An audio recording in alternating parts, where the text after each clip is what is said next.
She arrived at the camp without a title or family name, dressed in coarse woolen clothes and carrying a peasant's bundle over her shoulder, and by evening that same day, the officers were no longer arguing about whether to admit her to the camp, but about who would be the first to take her into their ranks.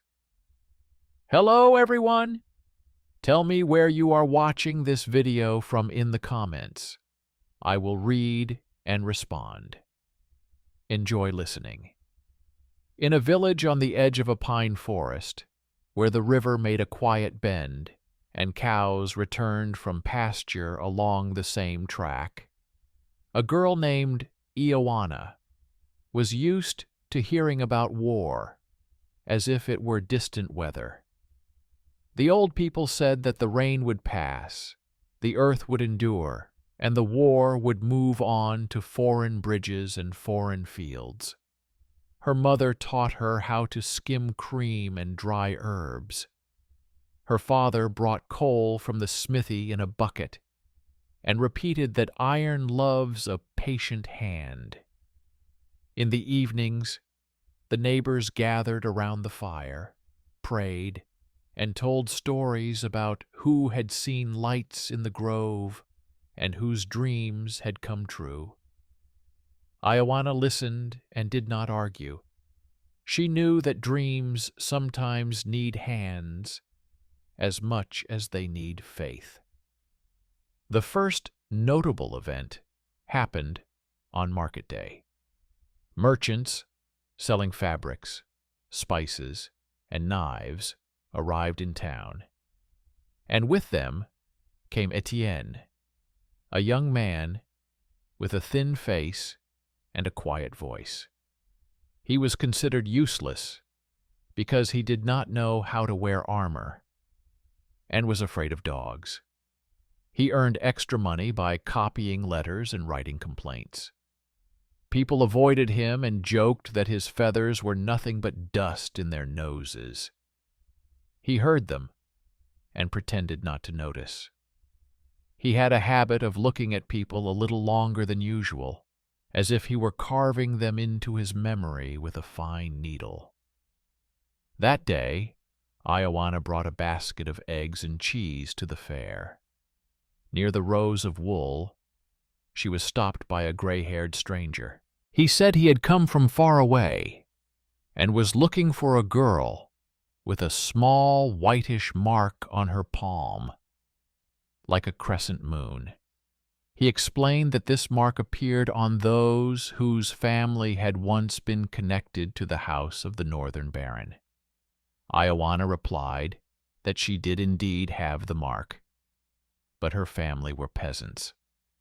The stranger nodded and, as if not listening, added that the crescent moon was not about titles, but about debts. He gave her a small iron ring with a thin copper insert and asked her to carry it with her. He said that one day this ring would prove something that everyone would find uncomfortable to know. He turned away and disappeared into the crowd. Etienne, who was copying invoices nearby, noticed this scene out of the corner of his eye and made a mental note. The peasant woman had a mark on her palm. The stranger had the gait of a man accustomed to the road and danger, and the ring had a simple shape, but a complex inlay. A week later, soldiers came to the village. They rounded up the young men and demanded bread. An officer with bright feathers on his hat said that the royal power needed support. He put his knee on a bench by the smithy and began to act like the master. Joanna's father said that they could give what death would not take away. He brought out a sack of grain and a couple of iron strips for repairing blades. The officer began to frown, wondering how to get more. Joanna went up to him and said that there was a secret path in their forest where carts carrying flour could pass by the robbers. But it had to be guided by someone who knew where the stream crossed the clay. She added that she knew. The soldiers laughed. The officer waved his hand, as if shooing away flies. Etienne, who was standing nearby, whispered that sometimes girls like that were more important than banners. The officer asked him if he knew how to fight. Etienne said that his weapon was ink. The officer smiled and told them both to leave. They left. But the next morning, the carts with flour got stuck in sticky mud on the main road. Then the officer remembered Joanna's words and sent a horse to fetch her. That was how she first found herself in a military camp. The fabric of the tents hung like wet sheets. Horses stamped their hooves. People swore and prayed in turn. Joanna showed them the path between the aspen trees, explained where to bend the branches so as not to break the cart wheels, where to drive the horses onto dry sand, and where to lay boards across the stream. She said that at night, the smell of marsh grass drifts toward the water, and that smell can be used to find the turn in the dark. The soldiers listened with disbelief, but tried it. They walked the path in 2 hours and came out to the road already beyond the ambush line. The officer said nothing, but in the evening he sent a bag of salt and a piece of cloth to the village. Joanna's mother silently put the salt in a chest. Her father said that his daughter had the eyes of a hunter. Joanna put the iron ring given to her by the stranger on her finger and continued to live as if nothing had changed. Soon, news came that a siege had been going on for many months in a large city in the west. People said that the walls were held up by a miracle and that the miracle was growing tired.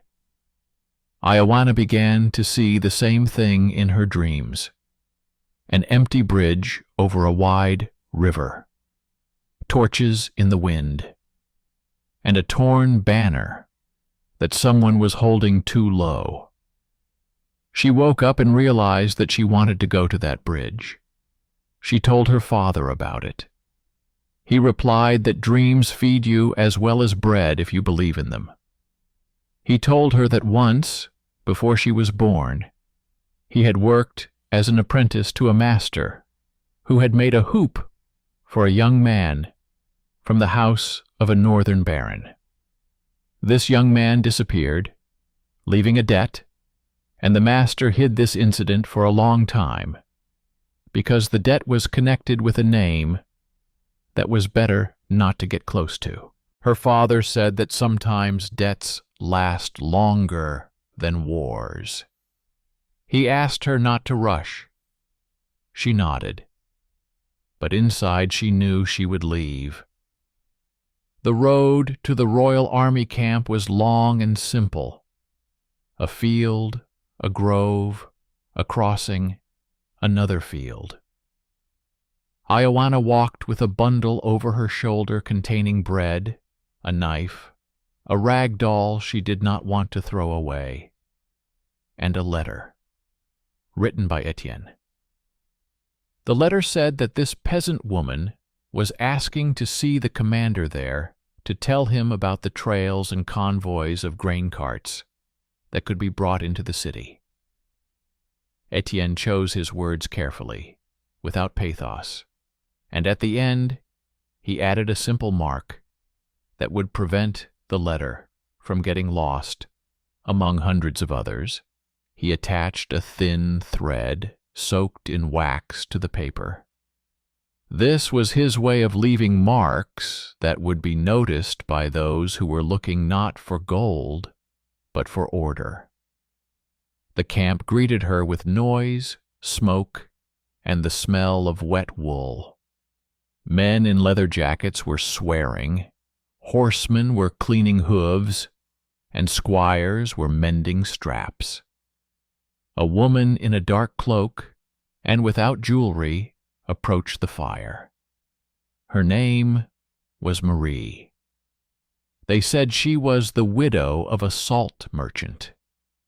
She had bought the right to bring food and clothing to the camp and supplied things that no one thought about until it was too late. Dry socks, needles, fire starters, warm stones for hands. She was considered an outsider because a rich widow without family aroused suspicion. She looked at Joanna for a long time, then said she had seen others who came with voices in their heads and left with cut palms. She asked if the girl could hear the sky and the earth differently than others.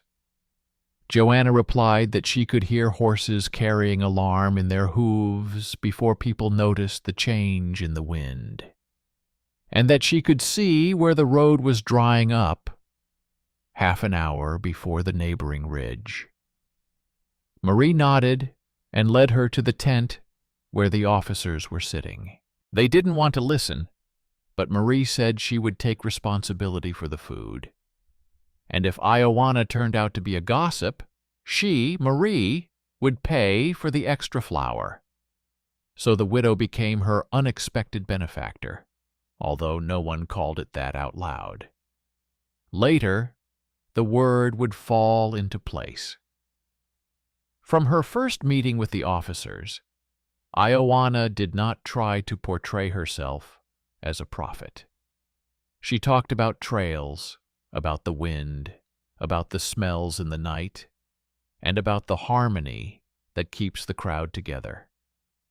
She asked for a few dozen people who respected their craft as much as they respected fighting.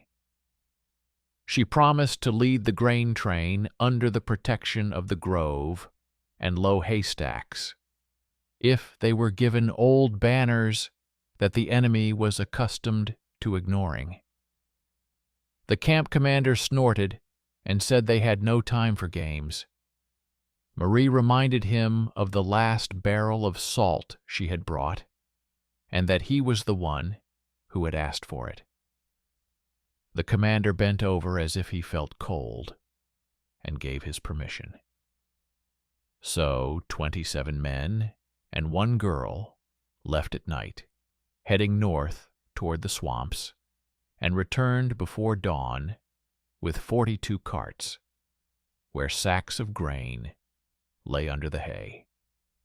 They made 2 trips during the night, and the next morning, for the first time in many days, real porridge boiled in the camp's cauldrons. The soldiers' energy returned. Jokes that had previously stuck in their throats began to flow around the campfires. People saw that the sky could be made to bend toward the earth if you knew where its weak points were.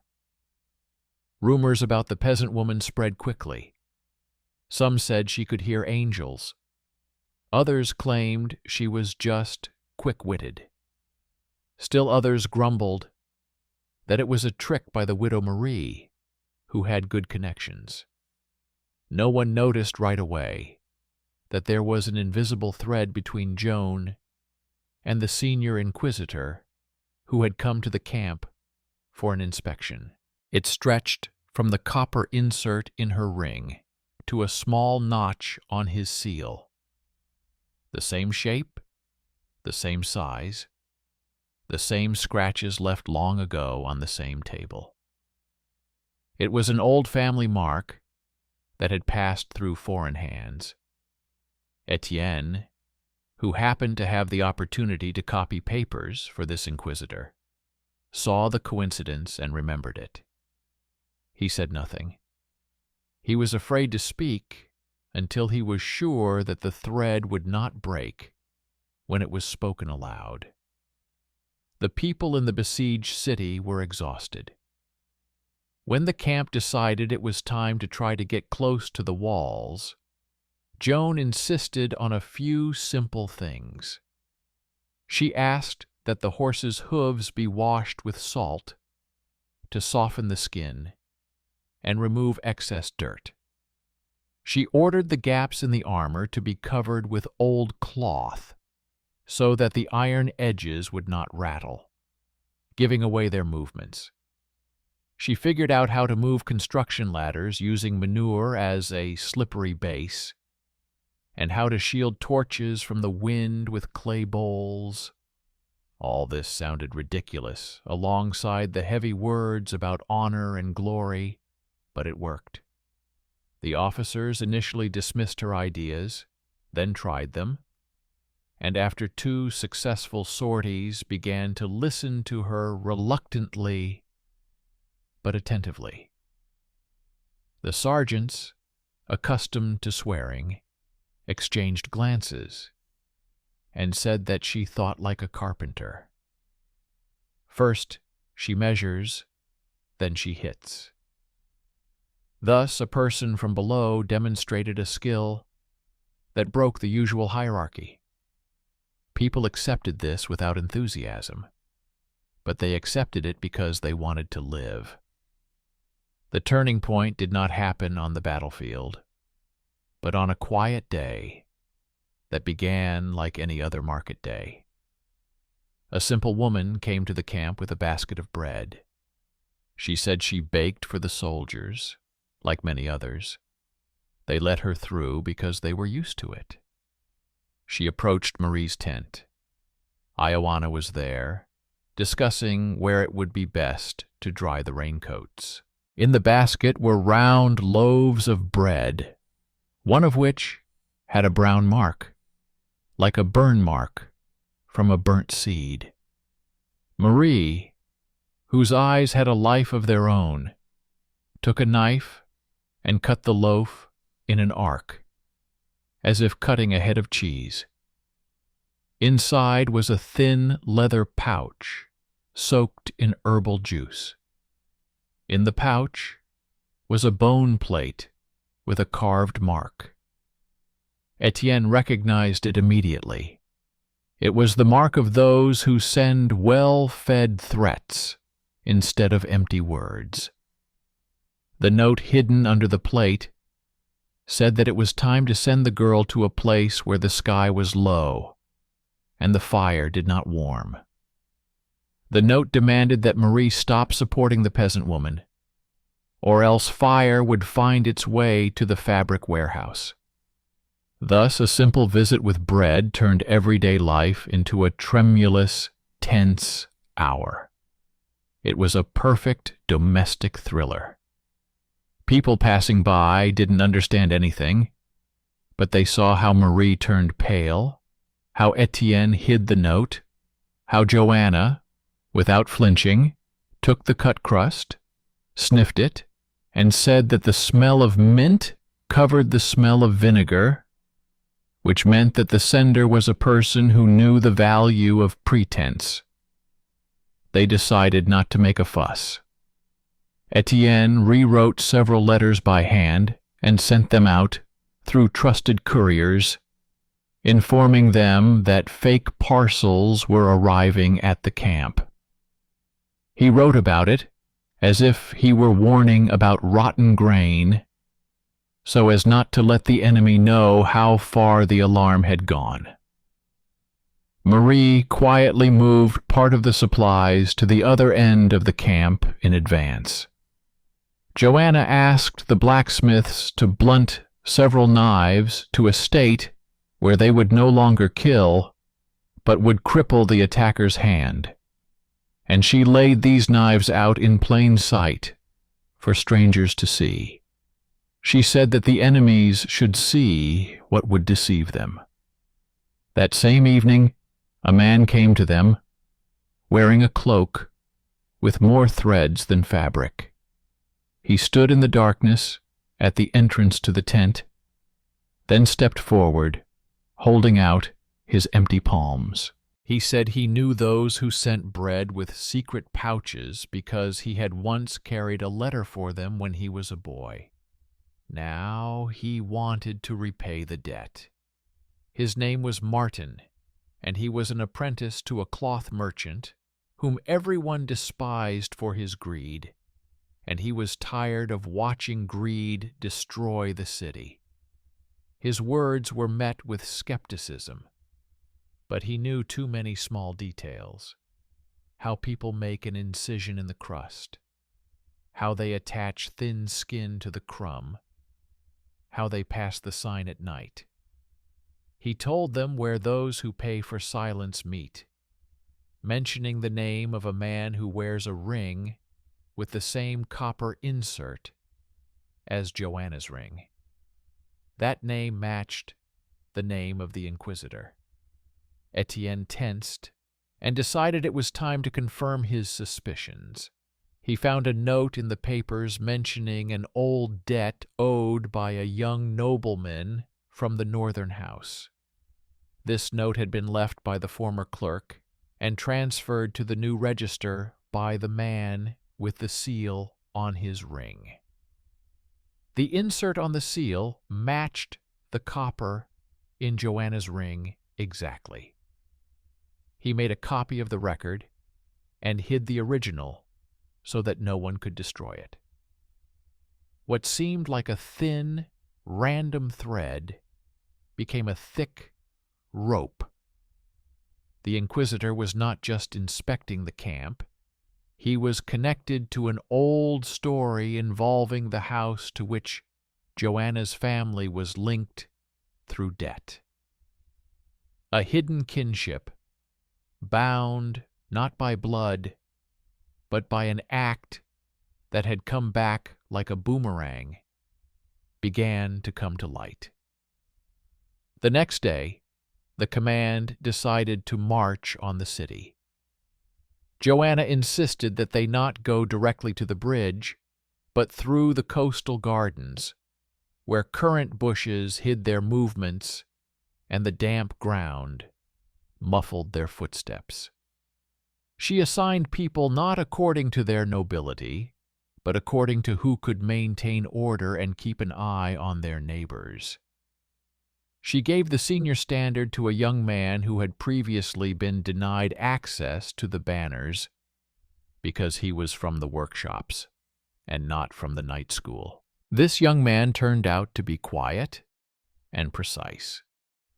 He held the cloth evenly, not letting the wind tear it away, and led the people diagonally, as in a children's game with pebbles in a stream.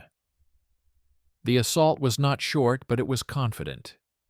The people believed that order and small cleverness could outrun force. The city opened its gates. There was so much joy in the drums that it seemed as if they were beating by themselves, without hands. After this victory, those who loved the glory of others flocked to Ioana. The Inquisitor began to appear more often. He said he wanted to understand her dreams and verify their authenticity. He often looked at her hand with the ring. She noticed, but said nothing. The widow Marie began to gather ordinary people around her: cooks, water carriers, laundresses. She explained to them that those who live by gathering confessions are becoming more numerous around the girl. By this time, Etienne had completed his quiet work. He had gathered into a single bundle copies of documents reflecting the old debt, where the connection between the house of the northern baron and the current Inquisitor stood out like a pattern on fabric when viewed from a distance. He told Martin about it. Martin said he understood how dangerous it was to have such bundles. He proposed a plan: to show the documents to people who did not know how to hide the truth. because their lives were spent in the market square and the monastery courtyard, not in a tent with lofty words. He suggested using the day when the city would give thanks, and when beggars, merchants, and captains would all be together in the square. The day of Thanksgiving was clear. The bells called people to prayer. Tables with bread and barrels of water were set up in the square. Women approached Joan, kissed the hem of her sleeve, and said that they had had a dream in which the darkness disappeared like steam from a cauldron. She nodded without making a sign of it. She understood how quickly dreams could turn into a millstone around one's neck. The inquisitor stood nearby, surrounded by people with heavy eyes. He said that soon it would be necessary to decide who had given voice to the sky and who had pretended. He said that truth loved fire. Etienne stood at a distance. He had a bundle of copies in his bag. Martin held a small bundle next to him, which contained a leather plate with an enemy mark. He wanted people to see how enemies sneak into other people's lives through bread. Marie walked between the rows, watching the buckets of water, making sure the old people didn't fall from the jostling. She picked a spot near the steps of the cathedral where she could speak without shouting, but so that everyone could hear. At that very moment, a boy in a dirty shirt approached Joanna and whispered that a man in a dark cloak was calling her. He said it was urgent. Joanna asked Marie to come with her. They entered a narrow alley that smelled musty. There stood a man, distinguished in his manners but concealed by his clothing. He said he wanted to show her a mark on his seal. He raised his hand, and Joanna saw a copper insert that exactly matched her ring. He said that his brother had once left a debt at the workshop where a young blacksmith worked, and that from that day on, a shadow had fallen over the family, which he now wanted to lift by restoring justice. He confessed that he was the true heir, and that the man who was now speaking in the square about the fire of truth had appropriated his name and title to cover up past mistakes. He was the unexpected benefactor from the family that the old wanderer had whispered about at the fair. He did not want fame. He wanted his name to stop being confused with someone else's. Joanna asked him to go to the square and tell this to the people. He refused.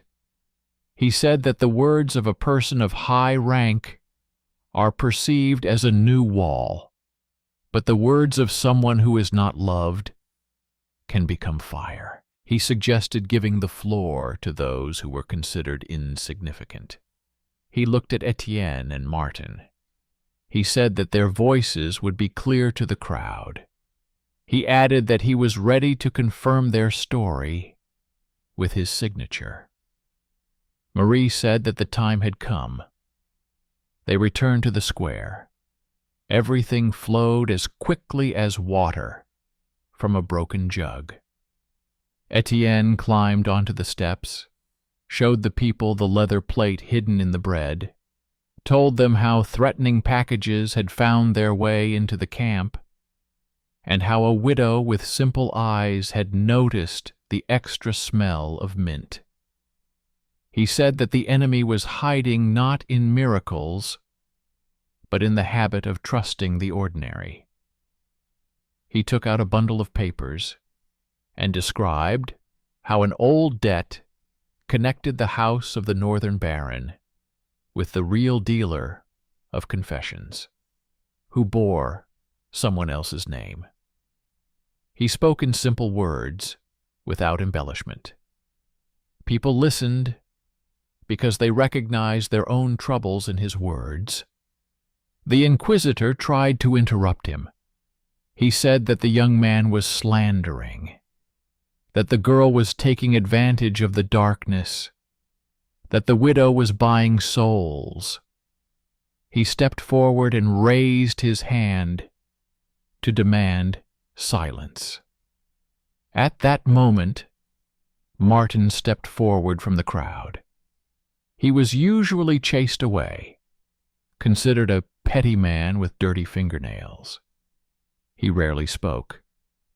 Now he said that he had once carried a letter to those who pay for silence, and that he had seen the same mark on the seal there.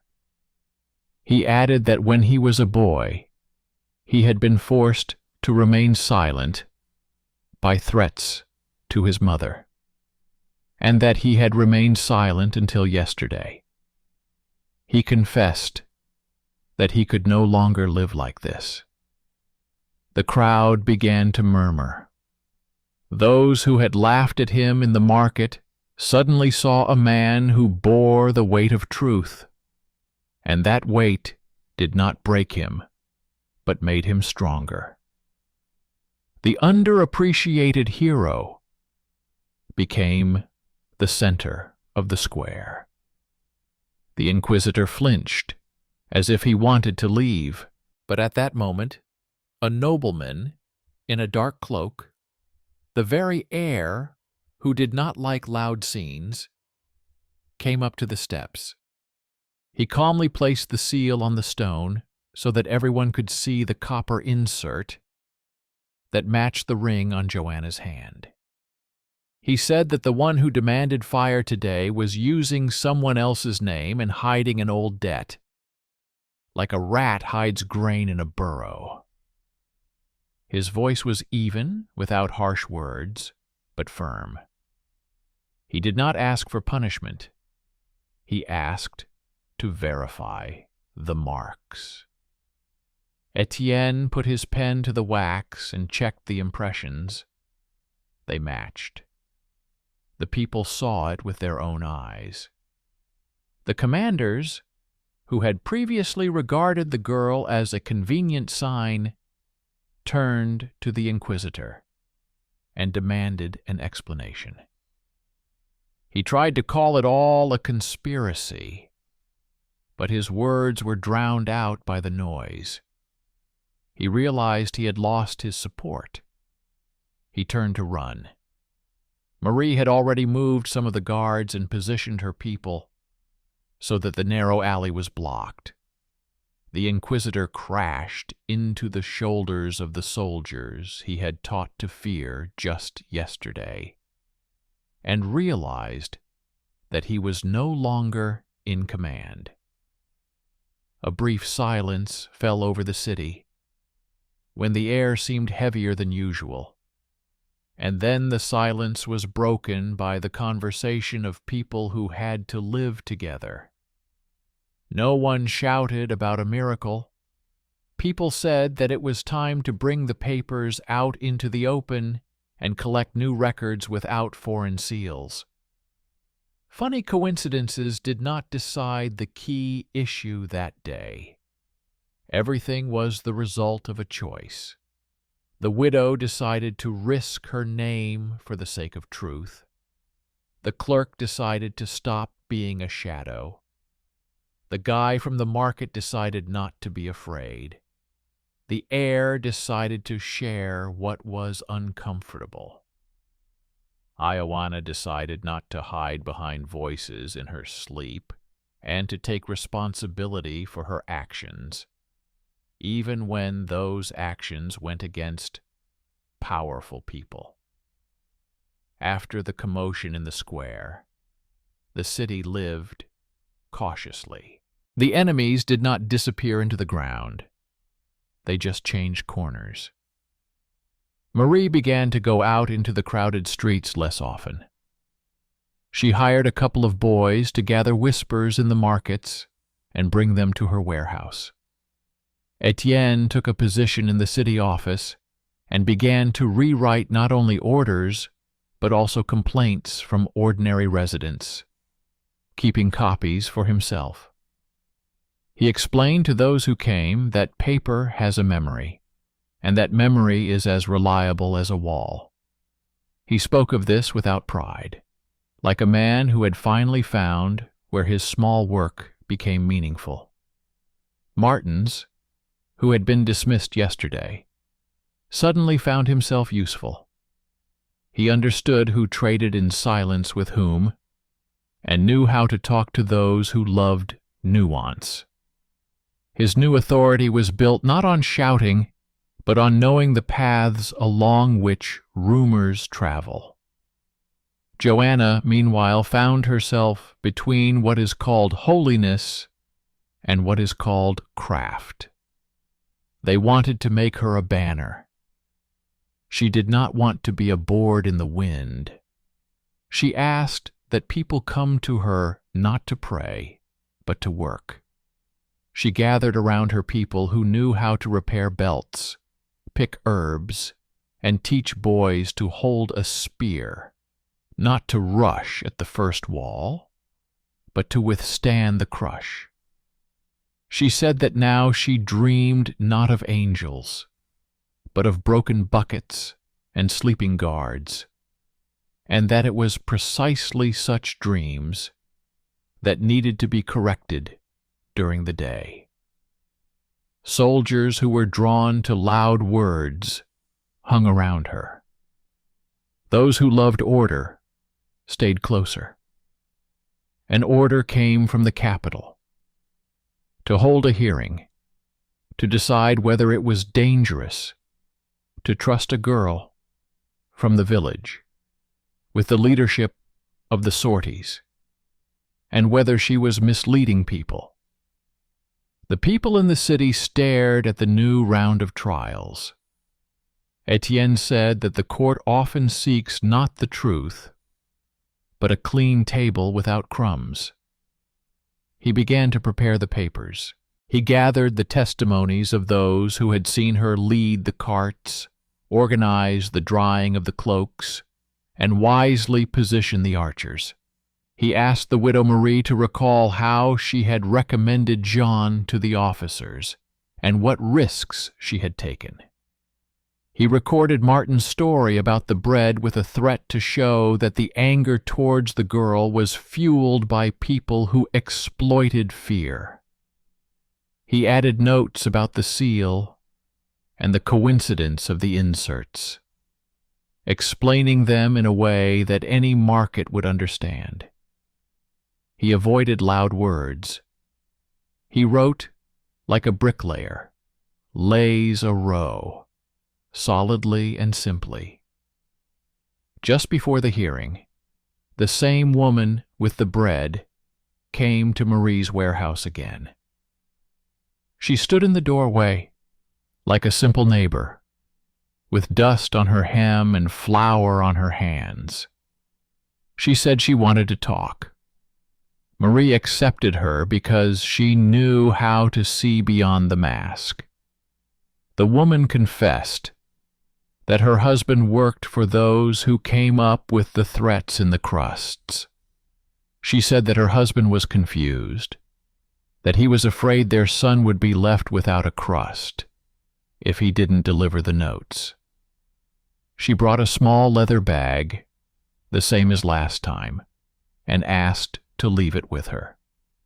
She said it was a sign that she wanted to break with those people. Marie asked what kind of people. The woman named several people. Among them was the name of the assistant to the new church official who was to conduct the hearing. This name was mentioned for the first time. Marie realized that danger was near again, but now it took the form not of a hidden nobleman, but of a servant who wanted to climb the ladder through someone else's blood. Marie said she would not fight him in secret. She asked the woman to stay in the city for a while, under the protection of those who could be trusted. The woman nodded. Marie gave her a corner in her warehouse. Thus, the house for fabric became a house for truth. The hearing was held in a stone hall where people entered one by one, placing their knives in a basket at the entrance. People sat along the walls. On the platform was a table, and on the table were scrolls, wax candles, and a seal. The presiding official kept a straight face, but his eyes darted around. His assistant stood nearby and counted the heads. In the hall, you could hear water dripping from a jug. Ioana stood in the middle, looking at no one. She was given the floor. She talked about the road through the aspen grove, the mud on the tracks, and how you have to grit your teeth when the horse is afraid. Her words were simple. They fell on the official's ears like coarse fabric. He was expecting a grand speech, but instead received a series of instructions on how to gather strength. He began to ask questions about voices and signs. She replied that dreams can be used like any human tool, but they cannot be substituted for action. He tried to pin the matter on a miracle. She brought him back to the craft. The hall exhaled. People who were afraid that they would be forced to believe without the right to understand calmed down. Then the official's assistant stepped forward with a document stating that Joanna had incited people to disobey their superiors. The document bore the signature of one of the sergeants. Etienne stood up and asked to see the original. He discovered that the signature was forged. He noticed that the style of the line did not match that which the sergeant had used on any receipts over the past few months. He showed his copies, where the signatures were genuine. He explained how to distinguish the pressure, how the hand freezes on a long loop. The official blinked. He had not expected a dispute over ink. Etienne suggested calling the sergeant himself. He entered, taking off his cap. He said he had not signed anything like that. He added that he had been persuaded, whispered in his ear that the girl was dangerous, and named the official's assistant. The room became noisy. The assistant turned pale. Marie stood up and calmly told the story of the woman with the bread and the names she had given. She suggested that the woman be brought in. The woman was brought in. She spoke quietly. She admitted that she had carried the bags and that her husband served those who stood on the platform today. She explained how her husband received coins for every successful panic. The people looked at the assistant. He lowered his eyes. The official, who that morning had wanted to assert himself with a stern voice, realized that the moment was choosing him, not the other way around. He said there would be an investigation. He decided to suspend the assistant until the matter was clarified. It was a small step, but a step nonetheless. After the hearing, Ioana went out into the narrow courtyard and sat down on a stone. Etienne brought her some water. He said that words are sometimes heavier than armor. She nodded. She felt tired. She didn't want to be a saint, a banner, or a target. She wanted the people in the city to talk about the fields again, not the fires. She understood that this would not happen quickly. She knew that war does not disappear like fog with a single decision. But she was determined to stick to a simple course of action. With each passing day, Her simple, down-to-earth skills became more important. She mapped out routes, using sun-bleached stones as landmarks. She ordered the archers to change the tendons on their bows according to a schedule, not on a whim. She asked that the sick not be kept near the kitchens. She instituted a rule that horses could not drink from the same bucket without a break, so as not to spread heat. These seemed like trifles, but they gave people stability. Some officers frowned, because they had been taught different words. They were used to glamour, not discipline. But they saw that the city was breathing more evenly. Meanwhile, the resistance did not sit idly by. Those who worked with fear began to spread stories of stolen honor and forged seals, accusing not just 2 or 3 people, but entire groups. They provoked fights in taverns between those who believed in miracles and those who believed in craftsmanship. One evening, a boy who carried water disappeared from the city. He was found by the river, frightened but alive. He said that people had called him over, promising him a coin for a small favor. They told him to leave a small bag on Marie's doorstep. He refused. He became frightened. He ran to the river. An old fisherman picked him up. The boy told him everything. Etienne flew into a rage, quiet as cold water. He wrote a notice warning the townspeople not to accept strange requests and not to touch things left behind. He explained that little bags kill big cities. He gave examples.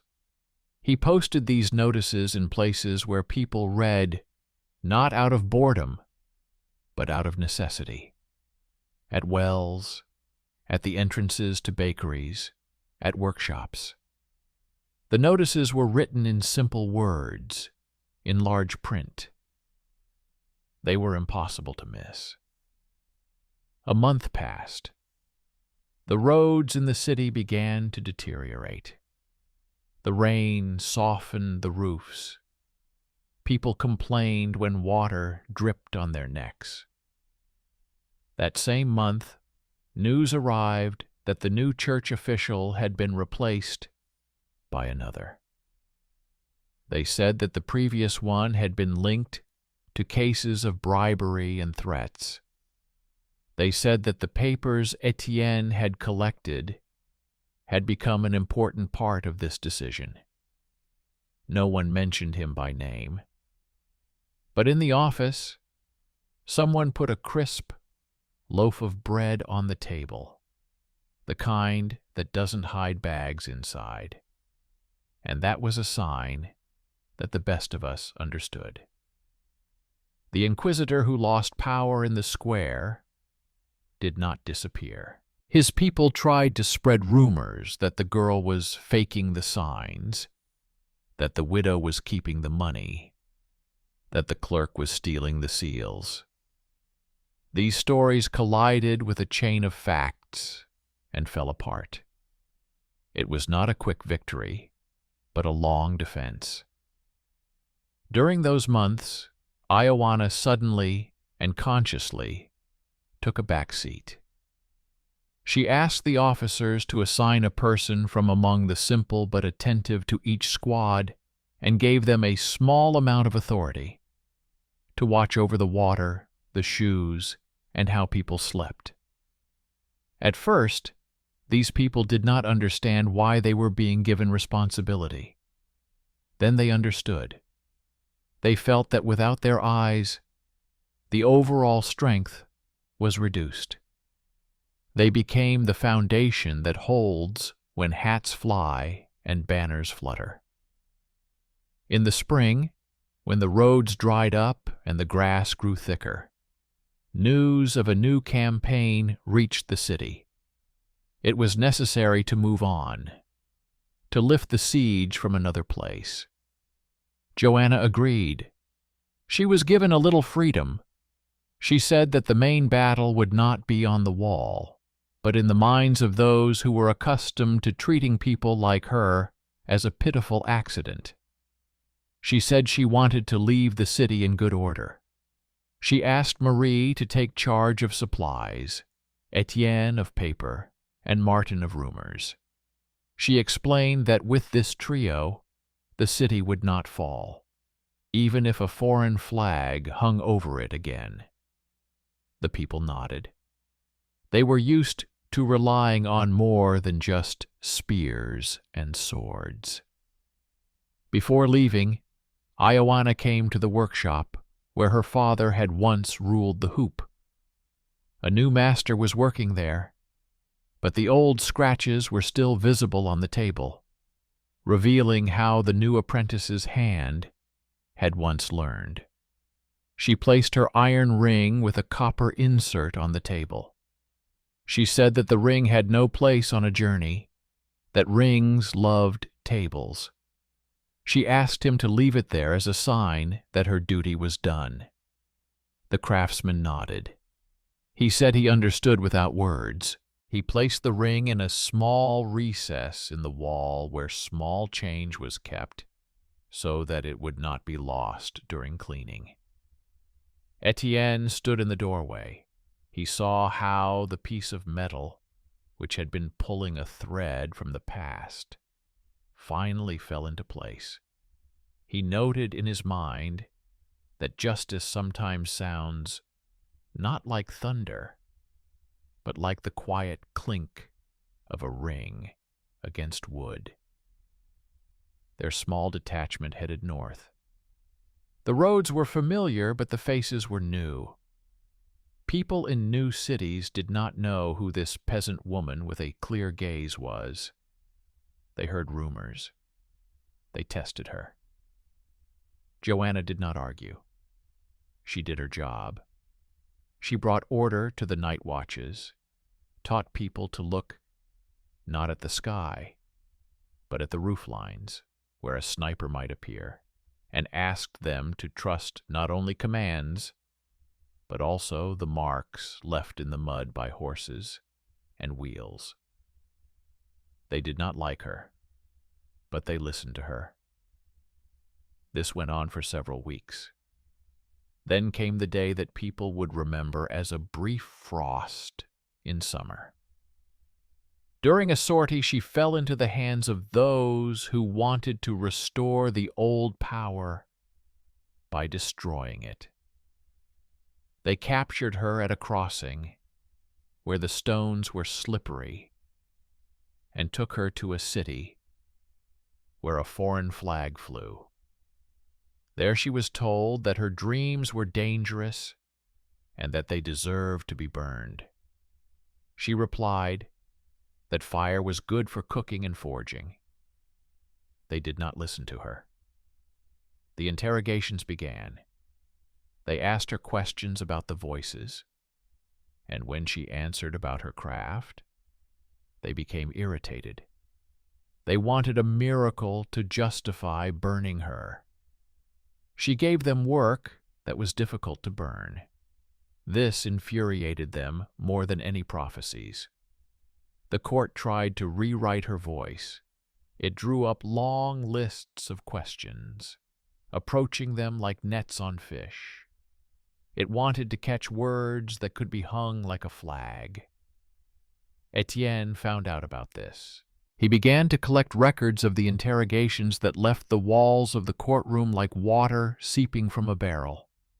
Through tired clerks, through women who brought food, through boys who carried out pots.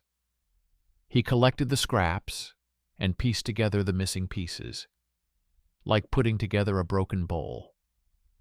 He was constructing a narrative that would later help people understand what had happened, not in words, but in deeds.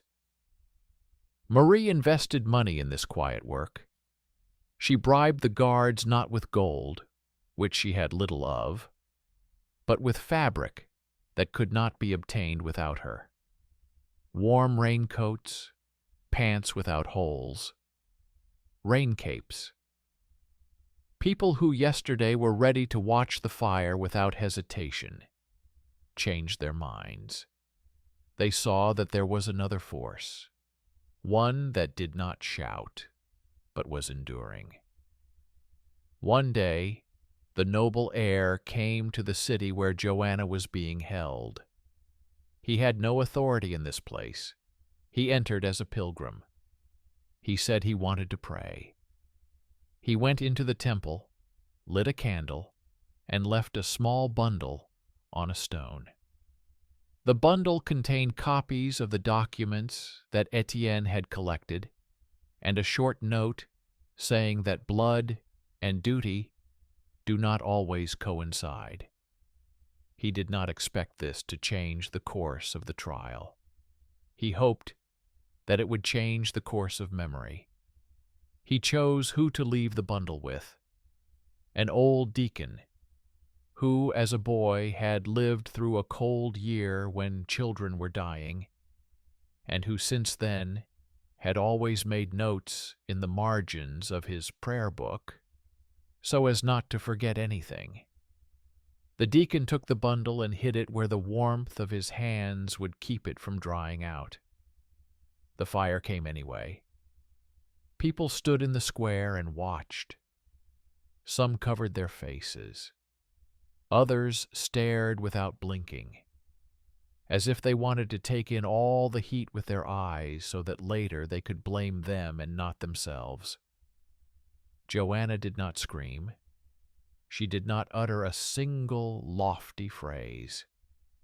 Those who wanted to hear her confess to miracles did not get it. Those who wanted her to take on an unnecessary role were also left with nothing. She lived until her last breath, just as she had lived before, without unnecessary words, with her back straight. It was not a consolation. It was a simple line that everyone could see. After that, many in the city gave up. It seemed that the whole order they had hoped for had crumbled like a dry biscuit. But the quiet work done by pseudo-unnecessary people did not disappear. Etienne continued to collect and transcribe. Marie continued to dress and feed. Martin continued to walk the markets and talk to those who shape rumor. And he did not allow the name of Joanna to become an empty sound. The heir continued to do what he had decided, to stay away from the shouting, but to push the memory, as one pushes a wheel when it is tired. Years passed. People changed in the capital. Entourages changed. Heralds changed.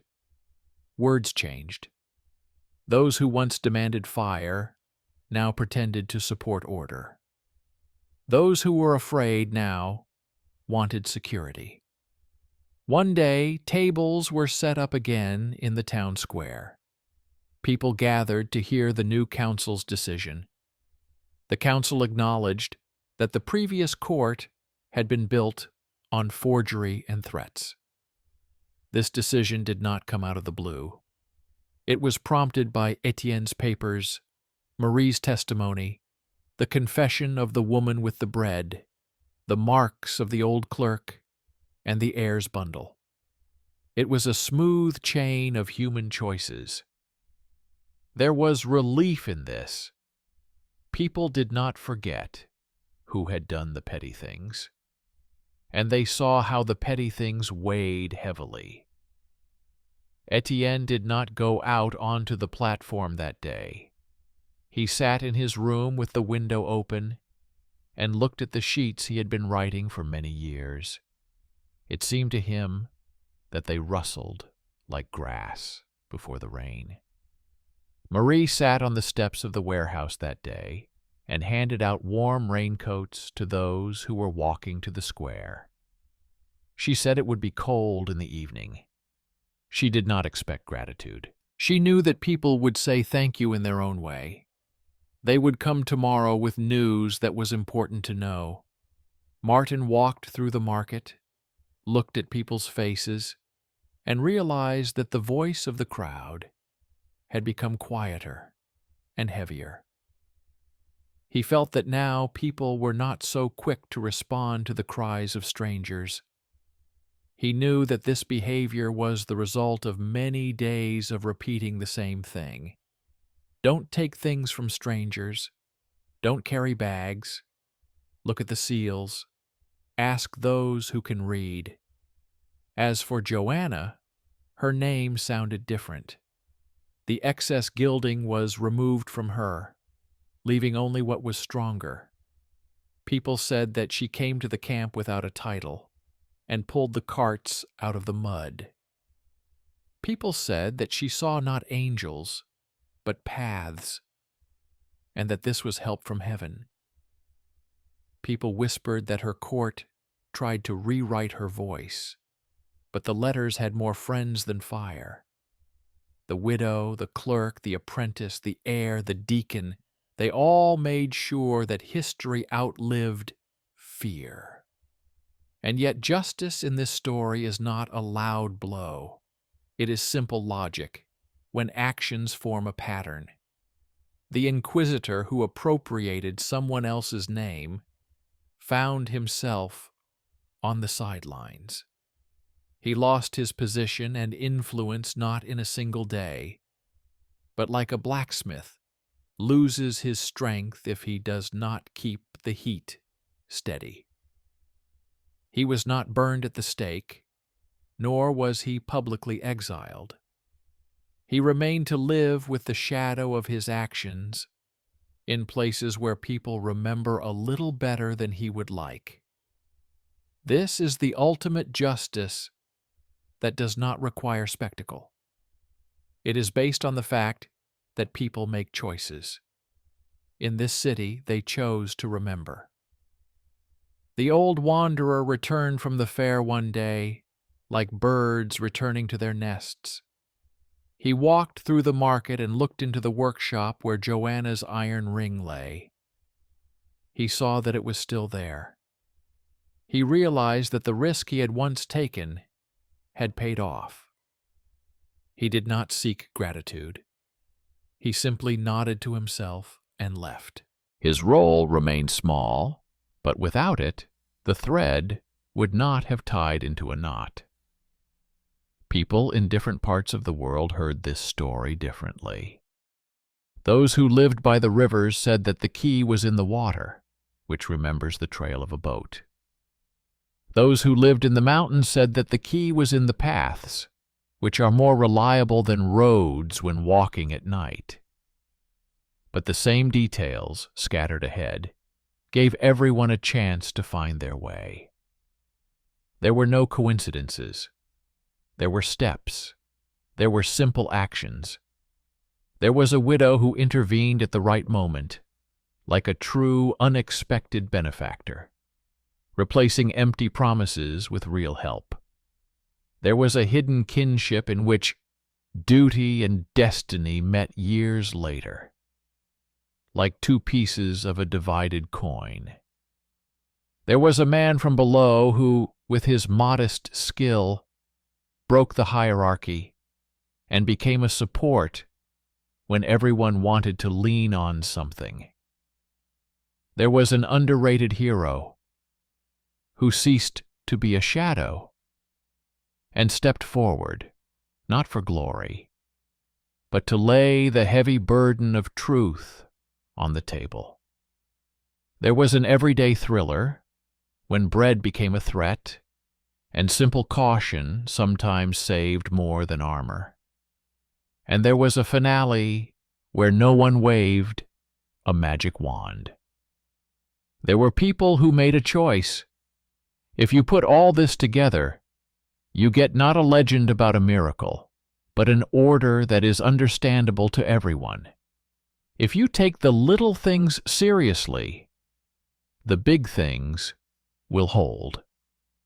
If you are not afraid of the unknown, Fear will cease to be a craft for those who live by it.